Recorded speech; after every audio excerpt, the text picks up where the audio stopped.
বক্তব্য রাখছেন কিশোর কণ্ঠের ব্যবস্থাপনা সম্পাদক মোহাম্মদ রেজাউল করিম। আজকে এই মন্ত্রের জন্য তোমাকে দুটি জিনিস রপ্ত করতে হবে। অনেক কিছু আমাদের ঢাকা বিশ্ববিদ্যালয়ের মেধাবী ছাত্র আসাদুল্লাহ ভাই শিখিয়েছেন। আমি দুটি মন্ত্রের কথা বলবো। একটি হচ্ছে সেলফ কনফিডেন্স, আত্মবিশ্বাস। আত্মবিশ্বাস আত্মবিশ্বাস যদি তোমার মধ্যে থাকে তুমি অবশ্যই কিন্তু একদিন অনেক বড় হবে। আর 2 নম্বর হচ্ছে তোমার জীবনের টার্গেট।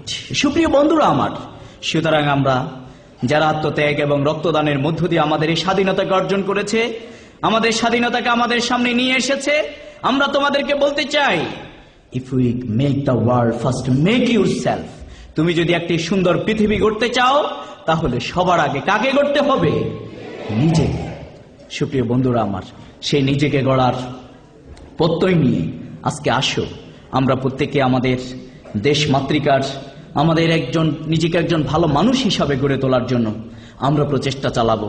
আমরা মনে করি সেই প্রতিশ্রুতিবদ্ধ নাগরিক তোমাদের এখান আগামী দিনে বেরিয়ে আসবে। সেই মন্ত্রকে তোমরা লালন করে একটি সুখী সমৃদ্ধশালী বাংলাদেশ আগামী দিনে তোমরাই গড়ে তুলবে, সেই প্রত্যাশা ব্যক্ত করে আমি এখানে শেষ করছি। খোদা হাফেজ। বাংলাদেশ জিন্দাবাদ। দি স্টুডেন্ট ওয়েলফেয়ার জিন্দাবাদ।